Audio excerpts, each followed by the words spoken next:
We will discuss the F minor, I think we left off, Martin. That's right, David.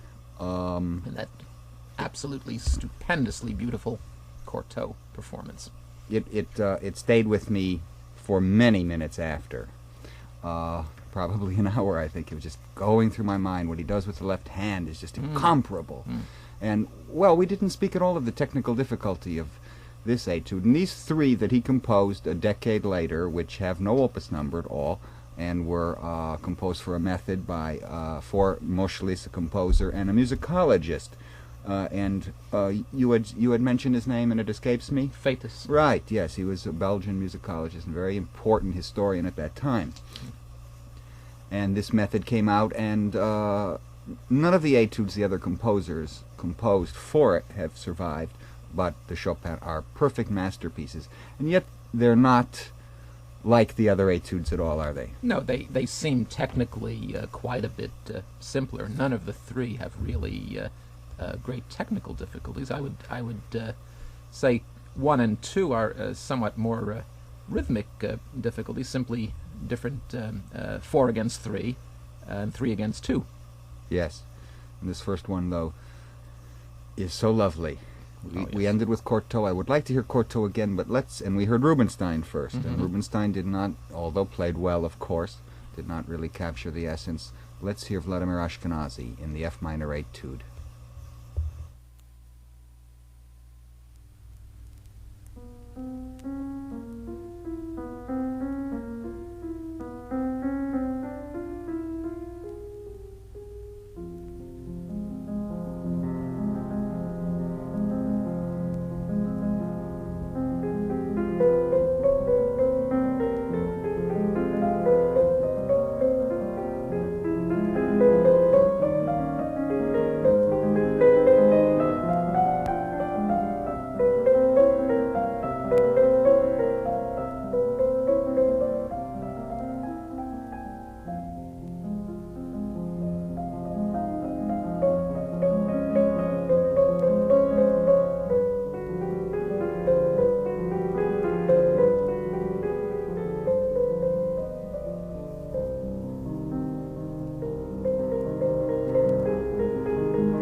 Well, there was a chord left. Ashkenazy in the F minor etude, and frankly, with 2 little parts of the F minor chord left out. Sorry, we'll hear it in the next performance, where the A flat should perhaps come out a little more on the third one, right? Nobody's perfect. No. Well, these subtle composers, especially when they have these measures in between, triplet quarter notes against eighth notes in the left hand. What a very good performance, as you said, a modern performance of quality. Yes, in the sense of lacking the kind of rubato flexibility that was characteristic of Cortot. In its own terms, Ashkenazy does it well. I can't help but feel something still not quite right for this piece. I think it comes out a little bit on the square side for me. There are many interpretations, of course, possible in this long, unchained melody, but I would agree this is, well, the word is square, yeah. A bit. Yeah. A bit. Cortot is not, and I can't wait to hear his performance.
Oh, the understanding in that playing and the love. Simply sensational.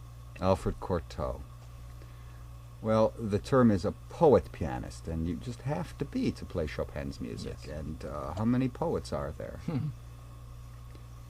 The next performance, and Marty, you don't know this at all, it's by Neuhaus, Heinrich Neuhaus.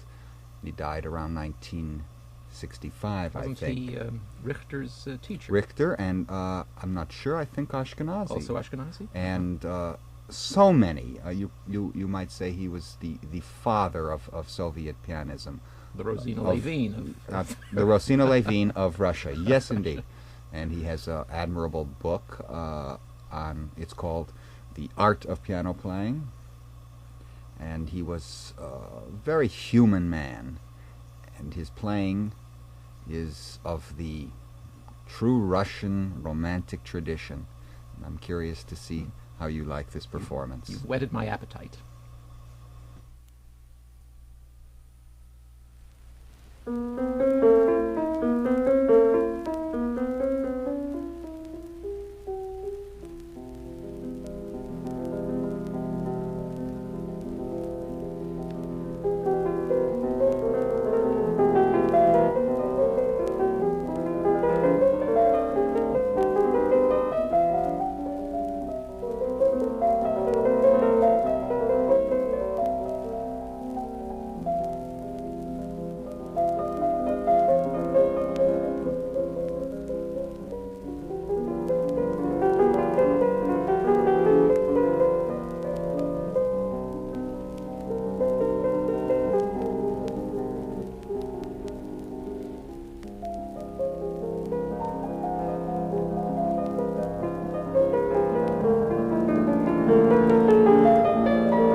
made in 1948, a performance by Heinrich Neuhaus.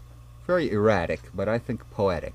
I thought his tonal sensitivity was very great. I didn't feel, again, here quite as much of the rubato, the flexibility, again, that Cortot brought to it. It seemed to me a less defined performance than, less delineated than Cortot's. Yes. Cortot has a clearer, to my mind, a clearer understanding of the structure of the piece. But quite lovely, despite some obvious finger slips. Was he a very old man when he recorded this? Was a live performance, and he was. This was 1948. He not too old. No, no. So he should have practiced. He was known as an. He was teaching too much. Well, he says this in his book. I see. But the most admired single man in relationship to the piano, the teaching of it, in modern Russian history. His son is an awfully good pianist as well, Stanislav Neuhaus. Right. The next etude, A flat, right? Yes. Lovely, lovely lyrical work, and a rhythmical problem, but not that great. No, certainly not. This one is 3 against 2. It's the poet we need in this. Oh yes, oh yes. Let's hear Ashkenazy.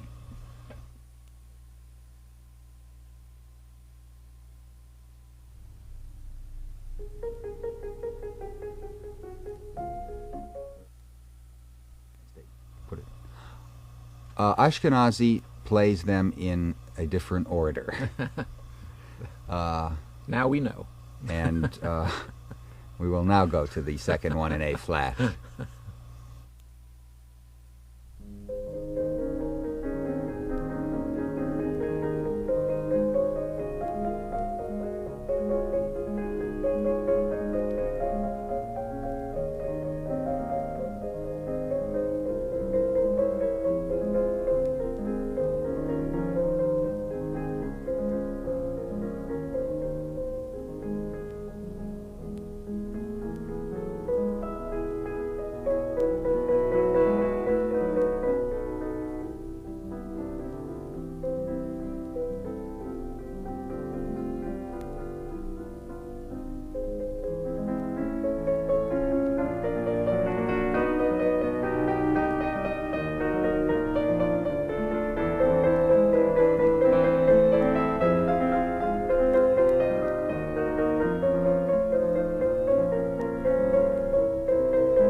The etude in A flat from the 3 separate etudes, not in Opus 10 or 25. And that was Ashkenazy. Tonally very sensitive, I thought, David. Again, a little bit of the problem that I found, I think we both felt with the first, that it is a little bit square in the phrasing. Simply, there's so much rhythmic regularity in these pieces that I feel it cries out for a great deal of flexibility and prolonging certain notes. Yeah, there was and just no moving, melting in yes, it. I think that contributes a great deal towards a greater emotional impact when one does that. Well, let's hear this old Russian record and listen to what Neuhaus does with it.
Well, Neuhaus was trying to melt together. It didn't work. I think perhaps a little more than Ashkenazy, Yeah. but not quite enough. Oh, what a pity, because this is...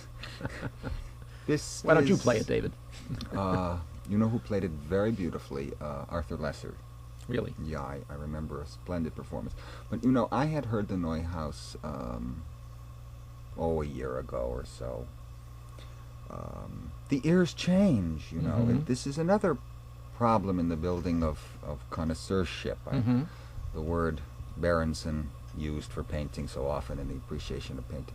The ears change. Right. And one has to constantly be on guard in how they're listening, and to constantly be listening to many, many people play, and with an open mind. This is very important, And I too. don't know if you have the same experience that I often have had in recollecting a recording. I think I remember something, and then putting it on again, it's quite different from what I remembered. So I think Sure. that's what you're...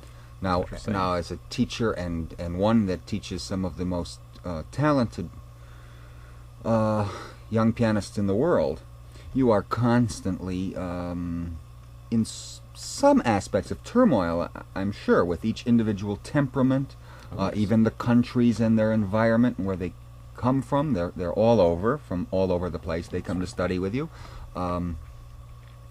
You have by now in each piece, no doubt, an ideal that you strive for as a teacher. Your inner ear, your... Well, yes, that's of course a very subtle problem of teaching, whether to, and there is perhaps a divergence of views on this matter. Some teachers, I think, feel that there is an interpretation, a standard to which they try to have every student aspire.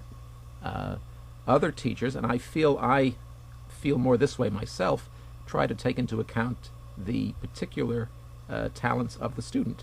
In other words, a student who has a bent towards a certain type of playing should be encouraged in that direction. Yes. And so things don't always come out sounding quite the same. I think, of course, we do have certain basic ideas. I don't think I could hear the revolutionary Étude played pianissimo at the start, but I think... in certain places that most people wouldn't but do it, like there- Paderewski does it in a yes. certain area that it's Yes. so effective. Yes, there are many possible ways to play a piece of music. Well then, the greater the teacher, the greater the psychologist. I think so too. I think that's an important part of guiding younger talents. It's not just telling them what to do. It goes much beyond that. Well, let's face it, it's a delicate process, talent, and 5 words that you might not even mean that moment or were not even thought out can, in certain people, be destructive. A teacher is in such a delicate and precarious situation with often temperaments that have certain, I don't like that word, neurosis, but Why not? well, the word is just, it could be a good word, you know? Anyway, we have It's an Gilels. inescapable part of life, David. Gilels, who's, I think, a very healthy Yes, pianist. he plays that way. Right. He's coming up in this poetical work. Well, let's hear.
Emil Gilels in the A-flat Etude.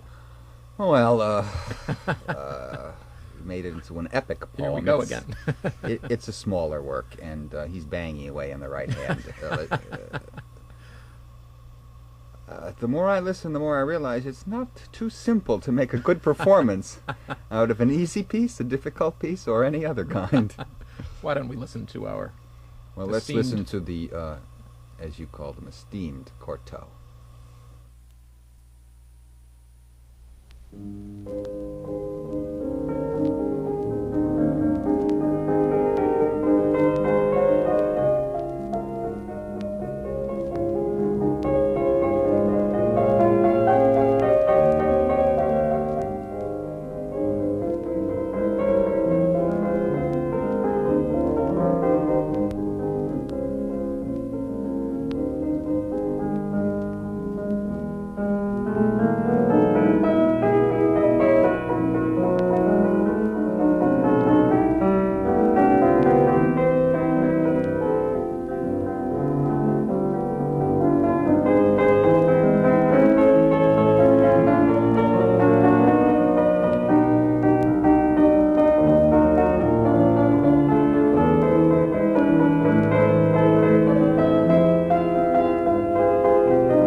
Cortot, perhaps we were a little disappointed in that. A touch on the slow side, I thought.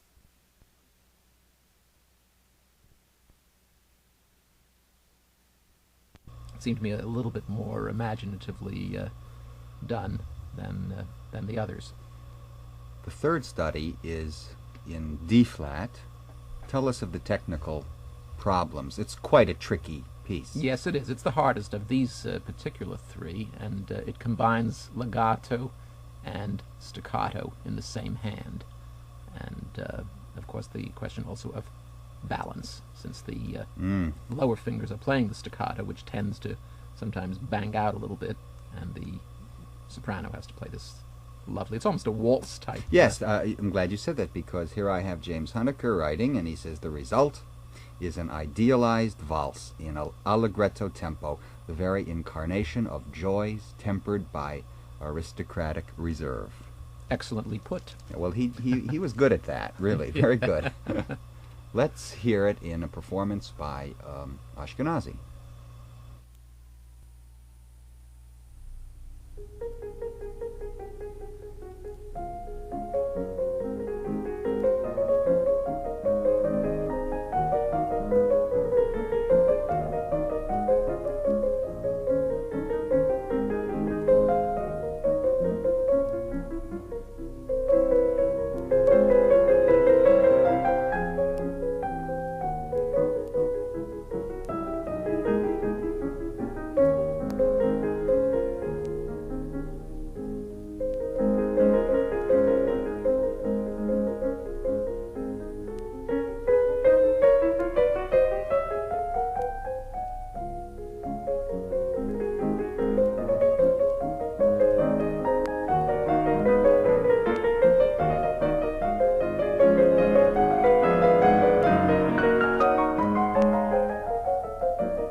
was quite a performance by Ashkenazy. I thought it was very, very nice. I thought so too.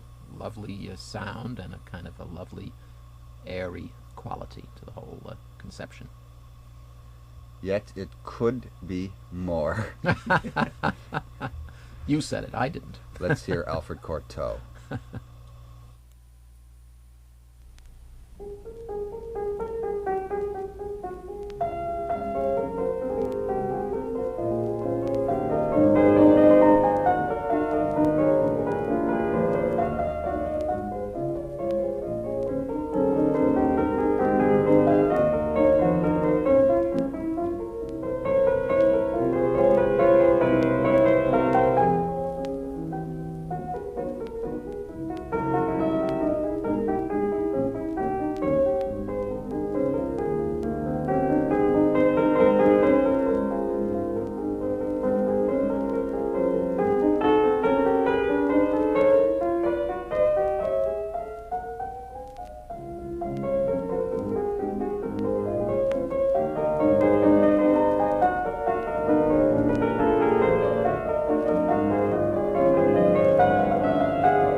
Alfred Cortot playing the D-flat Étude from the set Trois Nouvelles Études.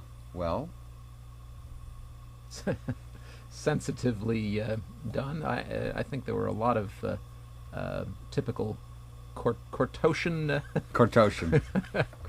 Cortotian phrases. He seemed not to totally conquer one of the little technical problems of the piece, which is that little turn towards the beginning. That wasn't very clear, and the upper voice wasn't clear enough. Not his best work, really, in not this, absolutely, in this Étude. Not a total success, no. But I would like to leave the Chopin Études now, since something, perhaps a little of the salon in the in the air there. Not so much. I think more with the first, third, and fourth. Not perhaps the second. The second is almost ballade-like. More profound work somehow. It's a very great work. Yes. And the fourth, of course, is the celebrated Fantasy Impromptu, which was published after his death. He did not want that published, and it became, of course, one of the most famous middle sections in Chopin with popular songs. Yeah, what is it again? I'm always chasing rainbows. Right, right. The first one is an A-flat major. I love it. Its charm, its spontaneity and freshness has such an appeal. In Du Maurier's novel, it was his ambition to have Svengali teach Trilby to sing this. It was this coloratura would be a little difficult for any singer. Let's hear a pianist that has not been heard frequently on these Chopin programs, Claudio Arrau.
Well, as we genteelly come back, I don't know if that's a word. I know that Oscar Bueller and Martin and myself, we were irritated. Not enchanted, and irritated by the mordant, the Bachian mordant with which he started the piece and each of those subsequent phrases. I felt it was also not a very convincing tempo. It didn't have the whirring charm that piece could have. And the rubato in the F minor section, it was false. Is it Still possible that does. Arrau, who of course is a great pianist, just does not feel his composer? Well, I don't know about the rest of the music, but I don't think this piece shows him at his best. I have never cared deeply for his Chopin playing. Well, we have another performance, and it's by Hungarian-born pianist Tamás Vásáry.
Vásáry in a very nice performance, I thought. Not ultimate yet, because I agree with what you said on the Arrau. This is still on the slow A side. little tame, I feel.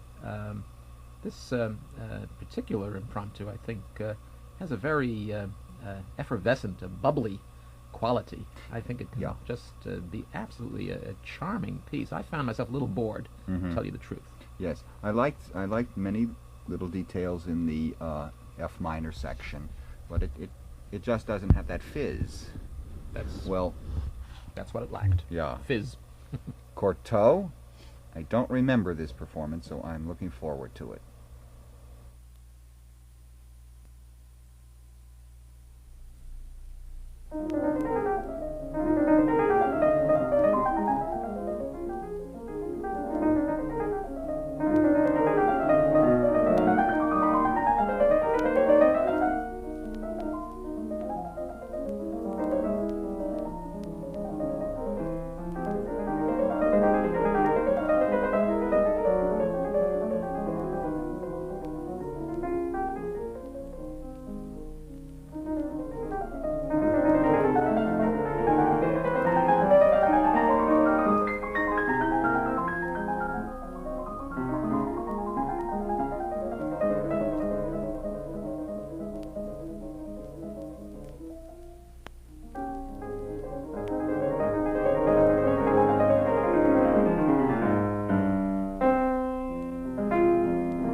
The incomparable Alfred Cortot. Again, I think he gives a lesson to the others. There's a flirting quality. He's a coquette in it's a magical performance, Yes, and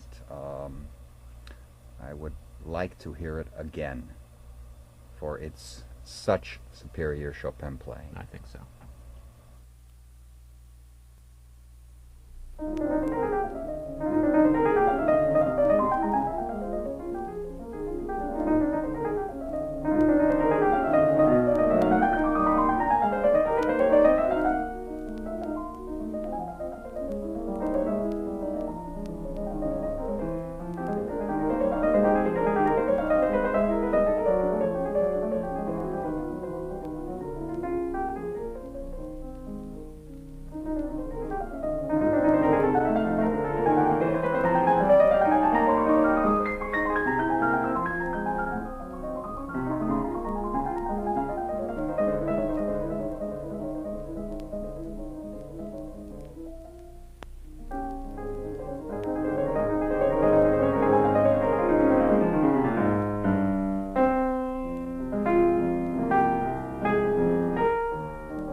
Martin Canin, I'd like to hear that again, but we can't.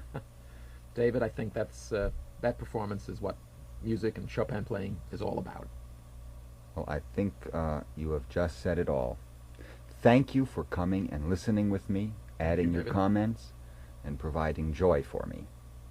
Oscar, thank you, and I thank deeply the audience.